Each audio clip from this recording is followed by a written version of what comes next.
Mes chers camarades, c'est en toute responsabilité que je vous demande de nous rejoindre pour mener la révolution. Diego, qu'est-ce que tu fous là? Bah quoi? Bah, à quoi tu joues? Enfin, t'es garé en BM devant, t'habites dans le 7ème, t'as déjeuné avec Catherine Deneuve la semaine dernière. Oui, bah Juan Branco, il le fait tous les jours, personne lui dit rien. Hein. Ah, c'est ça ton plan? Ah oui, non, bah rajoute un peu de complot et ça va être super. Allez, go! Bonjour et bienvenue dans le récap. Nous sommes le mercredi 25 février et aujourd'hui je vous propose qu'on s'intéresse au dossier Juan Branco. Depuis l'affaire Quentin Derenque, celui qui se posait jadis en dynamiteur du système et en bête noire de la Macronie, souvent d'ailleurs dépeint par les médias mainstream comme étant un homme de gauche radical, voire même d'extrême gauche, il enchaîne désormais les prises de position d'un consensualisme presque scolaire. Alors pour la faire simple, il hurle avec les loups, il jette les antifascistes sous le bus à la première occasion et instrumentalise la séquence pour solder ses comptes avec LFI dans de longs, très long tweet empoulé dont il a le secret. Il reprend sans vergogne le narratif diffusé par l'extrême droite et notamment par Némésis, allant jusqu'à réfuter que Quentin Derenque ait été un néo-nazi, malgré les preuves de son engagement dans des groupes de cette idéologie. Dans le même souffle, il accuse Jean-Luc Mélenchon de promouvoir la violence en politique et affirme que LFI suivrait une stratégie victimaire persécutionnelle dangereuse dans cette affaire.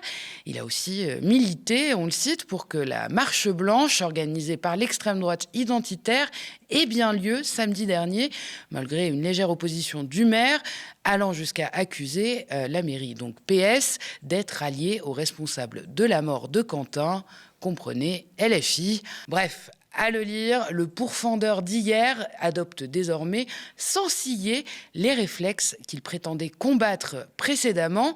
Mais fallait-il vraiment s'en étonner ? Bah non, hein, voilà, c'est simple. Il aura beau marteler qu'il a rompu avec sa classe sociale, qu'il est affranchi de son milieu et de ses privilèges, les faits sont tenaces, et ce, depuis toujours. Il aura beau se faire passer pour un transfuge, Juan Branco est un bourgeois et il le restera. Né d'un père producteur de cinéma et d'une mère psychanalyste, Juan Branco grandit dans le luxe tranquille de Saint-Germain-des-Prés à Paris. Dans ce microcosme où les mondanités sont le quotidien, sa famille fréquente régulièrement des personnalités publiques, comme par exemple Catherine Deneuve, pas des moindres. Il fréquente également les plus grandes écoles, les plus cotées de l'Alsacienne, où il rencontre d'ailleurs son ennemi juré, Gabriel Attal, jusqu'à Normal Sup ou Sciences Po. Après une décennie d'études et donc de réseautage en tout genre, il ressort docteur en droit. Tout ça, on l'apprend sur sa page Wikipédia, celle qu'il adore détester, mais dont il est accusé de modifier régulièrement le contenu afin d'enjoliver le récit de sa propre vie. Sous diverses identités, en français comme en anglais, Juan Branco aurait notamment voulu gommer certains passages de sa biographie personnelle. Excite donc le fait qu'il a intégré l'école normale supérieure sur dossier et pas sur concours, ce qui, à l'époque, l'empêchait de revendiquer le titre pompeux de normalien, que Le Monde ne voulait pas de lui comme éditorialiste, ou encore que Xavier Niel refusait qu'il devienne le précepteur de ses enfants. Et ça, je peux vous dire qu'il l'a bien en travers de la gorge, puisqu'il n'en rate jamais une pour rappeler que le milliardaire fondateur de Free a été condamné pour proxénétisme aggravé et recel d'abus de biens sociaux, et qu'il a donné des ronds à Mediapart, comme à d'autres d'ailleurs, pour se lancer. Un peu rancunier le bonhomme, vous l'aurez remarqué, et volontiers manipulateur aussi. D'ailleurs, c'est marrant, il n'y a pas plus tard que 2 jours, il a exhumé un vieux tweet de 2023 quand même, où il s'alarmait du contenu de sa page Wikipédia en anglais et critiquait longuement le fonctionnement de l'encyclopédie collaborative. Presque 3 ans, jour pour jour, après cette diatribe assez longue, Branco a rajouté un tweet le 25 25 février dernier, qui en dit long sur sa dérive politique. Il y fait l'éloge de Grokipédia, l'encyclopédie IA créée par Elon Musk pour tenter de concurrencer Wikipédia, qu'il estime être un outil au service du wokisme et de l'extrême gauche, je cite. Branco, lui, commente « De façon très intéressante, la page Grokipédia est autrement plus complète avec des centaines de sources en plus et une hiérarchisation des informations beaucoup plus sérieuse. Elle contient des erreurs, mais mineures et insignifiantes en comparaison. » Si le grand public connaît Juan Branco, ce n'est pas seulement pour ses retouches sur Wikipédia ou pour avoir été l'avocat de Julian Assange. L'ange noir de Saint-Germain-des-Prés, comme aime à l'appeler Paris Match, s'est surtout fait un nom grâce au mouvement des Gilets jaunes. C'est là qu'il explose, et notamment avec la sortie de son livre Crépuscule, présenté par nos camarades de Frustration comme, je cite, un point de vue de l'intérieur sur le fonctionnement de la classe bourgeoise et en particulier le petit clan qui s'est formé autour d'Emmanuel Macron. Dans cet essai, Branco s'en prend aux élites et aux médias, il dénonce la corruption et donne raison à, je cite, ces haines et ces violences venues du mouvement social qui secouait alors le pays depuis plusieurs mois. Certains y voient évidemment un appel à l'insurrection et d'autres, je cite encore, une vraie fascination pour la violence et le chaos de la part de l'avocat. Sur le papier, Juan Branco apparaît alors comme l'intello bien né qui appelle à la révolution, celui qui est prêt à renverser la table et à faire une place au peuple, à la table des puissants. Mais en réalité, il n'en est rien. Sous le vernis du révolté, Branco n'est rien de moins que ce qu'il dénonce. Ses contradictions sont criantes. Quand ça l'arrange, il encense la violence comme mode d'action. C'était le cas, à juste titre, avec les Gilets jaunes. Mais soudainement, quand les antifascistes ont recours à la violence comme mode d'action pour dégager les groupes nationalistes violents des rues et des manifestations de notre pays, et d'un coup, c'est plus légitime. Et puis d'ailleurs, il n'hésite même pas à dire que dans la tête des antifas, je cite, le grand danger fasciste ne serait pas celui qui nous gouverne, mais un monstre fictionnel qui arrive. Et tout ça, c'est sur le média Toxin, proche de l'extrême droite et des thèses complotistes, comme lui. Il y a une montée en violence qui est improductive, et c'est ça aussi qu'il faut le dire. Nous, pendant les Gilets jaunes, on a appelé un rapport de force très sévère avec l'État parce qu'on considérait que c'était la seule façon de se faire entendre. Et on n'a pas eu peur, et moi, j'ai pas eu peur à titre personnel de défendre des gens comme Christophe Détinger, le boxeur Gilets jaunes ou d'autres, parce que je considérais que dans des moments où l'absence d'interlocution politique existe entre les autorités et le peuple, eh bien, le rapport de force peut se défendre d'un point de vue pénal, en tout cas. Là, on est face à une violence qui est complètement bête et improductive, y compris d'un point de vue marxiste. C'est-à-dire on sait tous que les grands héros HAUTS du marxisme considéraient le gauchisme comme la maladie infantile du communisme. Et donc, faire le coup de poing dans la rue contre des organisations identitaires et surtout prétendre que le grand danger fasciste ne serait pas celui qui nous gouverne, mais une sorte de monstre fictionnel qui arrive, je trouve que c'est malsain de la part de quelqu'un qui se veut un homme d'État, qui sait très bien que c'est faux, qui sait très bien que, en tout cas, c'est mon point de vue, que le fascisme est aujourd'hui au pouvoir, d'une part, et que d'autre part, Jordan Bardella n'est qu'une version délavée de Macron, peut-être plus dure par certains aspects, mais il faudra voir. Mais en réalité, on est sur une continuité et un continuum idéologique. Contrairement à l'image qu'il véhicule, Juan Branco n'est pas un homme de gauche et encore moins d'extrême gauche. Il n'y a qu'à lire ses écrits pour s'en convaincre. Au mieux, il veut réformer la bourgeoisie et le pouvoir dominant pour qu'il soit un peu plus sympa, mais certainement pas l'abolir. Comme le note Frustration dans Abattre l'ennemi, son livre le plus programmatique, il écrit, je cite, « En cette nouvelle ère, les bourgeoisies et les notabilités garderont leur rôle, précieuses de par leur expérience du capital et de son organisation. » Désolé, mais alors moi, ça me fait plutôt penser à un PS copain avec Macron plutôt qu'au NPA ou à Révolution permanente, cette affaire, vous voyez.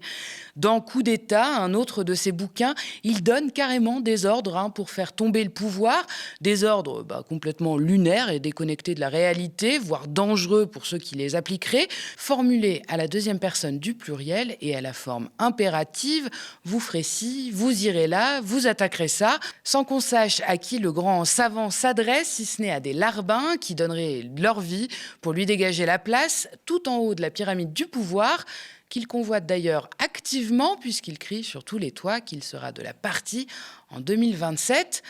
Encore faudra-t-il trouver les 500 signatures. Alors moi, je ne peux pas terminer cette chronique sans mentionner que Juan Branco est accusé de viol par une femme et d'agression sexuelle et d'envoi d'images pornographiques non consenties par plusieurs autres. Pour ne rien changer à ses inclinaisons, évidemment, il crie au complot contre sa petite personne. Décidément, c'est un pattern. Alors je ne doute pas que cette chronique, sur laquelle il tombera forcément, compte tenu de son ego surdimensionné, ne manquera pas de déclencher ses foudres. Il suffit de voir comment il a réagi quand nos camarades de contre-attaque ont eu le malheur d'émettre une critique à son égard. Branco n'a pas supporté et s'est fendu de tweets à rallonge, comme d'habitude, et d'autres articles sur son site pour démonter ce petit média indépendant régulièrement menacé. Il a même été jusqu'à balancer des identités en pâture sur X, ce repère de fachos déchaînés depuis les événements de Lyon. Juan Branco est ce qu'on pourrait appeler un rouge très très brun, et d'ailleurs de plus en plus brun. Il surfe sur toutes les tendances pour exister, s'imposer et surtout nourrir son ego boursouflé. Sous ses airs de révolutionnaire et de tribun anti-système, Juan Branco n'est qu'un bourgeois qui manipule les faits, surfe sur le vent médiatique et exploite la colère populaire pour ses propres ambitions. Branco ne veut pas renverser le pouvoir, il rêve de s'y installer et n'attendez pas à ce qu'il change quoi que ce soit une fois assis sur le fauteuil. Vous seriez vite déçus. Juan Branco n'est ni un héros populaire ni un révolutionnaire d'extrême gauche, c'est juste un opportuniste qui capitalise sur la révolte des prolos pour bâtir sa propre légende personnelle et surtout en tirer profit. Le reste n'est que posture, rhétorique et complotisme, bref, du vent.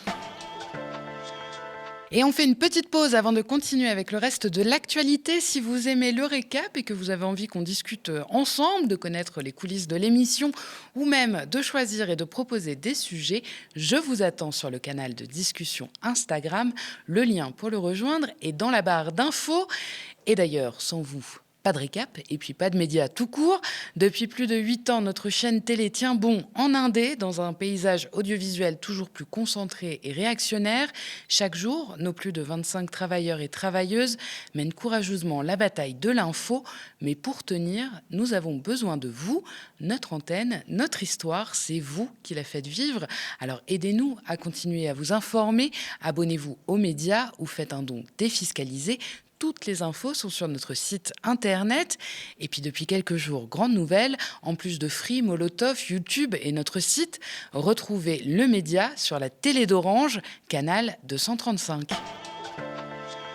Après une semaine de débat, l'Assemblée nationale a adopté cet après-midi la loi sur la fin de vie. Le texte a été voté par 299 voix contre 226. Les scrutins initialement prévus hier ont été reportés d'une journée afin de permettre l'examen complet des quelques 2000 amendements déposés. Cette loi regroupe 2 volets principaux. Le premier concerne le renforcement des soins palliatifs, tandis que le second encadre l'aide à mourir. Ce second texte portant sur le droit à mourir fait des débats au sein des partis. S'il a été adopté une première fois par les députés en mai 2025, le Sénat, lui, a rejeté en bloc ce texte en janvier dernier. À droite et à l'extrême droite, la majorité des députés sont opposés. À gauche, le tableau est en revanche plus contrasté. La majorité des écologistes, des insoumis et des socialistes saluent une nouvelle liberté pour les malades, désireux d'abréger leur souffrance et de mourir dans la dignité. Côté société civile, la gauche est moins unanime. Un collectif nommé Front de gauche antivalidiste, regroupant des militants et des soignants, dénonce un texte inutile, dangereux et aux antipodes des valeurs de soins. La proposition de loi doit, elle, désormais repartir au Sénat pour une nouvelle lecture. Alors rendez-vous dans nos directs des prochains jours pour plus de détails. Et on part maintenant au Salon de l'agriculture qui a ouvert samedi dernier. Ce midi, la Confédération paysanne s'est introduite dans le parc des expositions en chantant des slogans et s'est installée au stand de l'Europe pour expliquer la raison de sa présence. Le syndicat a souhaité remettre au cœur des conversations les vrais enjeux, affirme-t-il. On écoute Stéphane Gallet, un des porte-parole de la Confédération paysanne.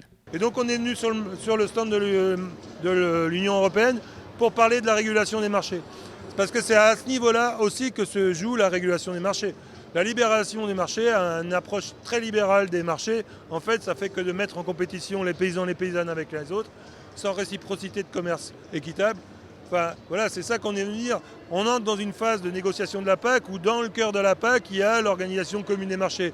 Donc des outils justement pour réguler les marchés et faire en sorte qu'on ait un marché commun qui emmène tout le monde vers le haut en termes de normes sociales, de normes environnementales, et puis qui emmène aussi la capacité à avoir une souveraineté alimentaire qui réponde aux enjeux d'alimentation, de santé et de maintien de l'environnement. L'occasion pour le syndicat de rappeler que les discussions autour de l'accord de libre-échange du Mercosur ne sont pas terminées. On est dans un temps politique un peu particulier où le Parlement a envoyé un signe très clair, enfin plus ou moins clair quand même, mais un signe en disant que les citoyens, les citoyennes, les paysans, l'ensemble des syndicats ne voulaient pas de cet accord.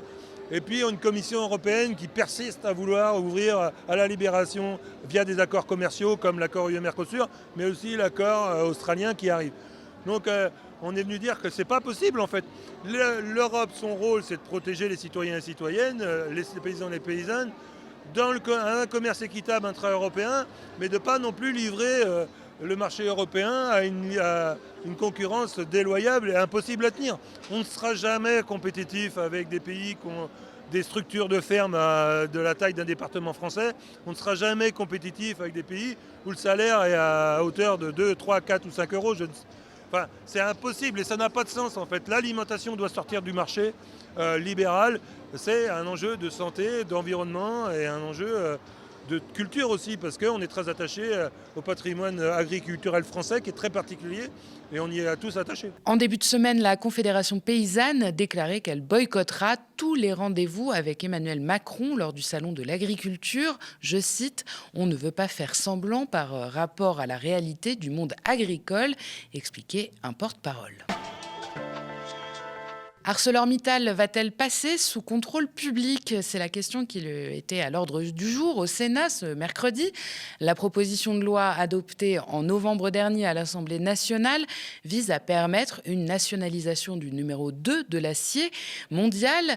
La sénatrice communiste Cécile Cukierman, à l'origine du texte, alerte quant à elle depuis des mois sur les risques économiques et sociaux majeurs d'un abandon de la sidérurgie française. Cette dernière plaide pour une reprise publique afin de préserver l'emploi et la souveraineté industrielle. Pour rappel, le 29 janvier dernier, le géant sidérurgiste annonçait que 5600 postes étaient menacés en Europe, dont plus de 1600 en France, en cause de nouvelles délocalisations vers l'Inde, qui s'ajoutent au premier plan lancé en printemps dernier. Et on termine ce récap par un peu d'actualité internationale, avec notamment un point sur la situation à Gaza.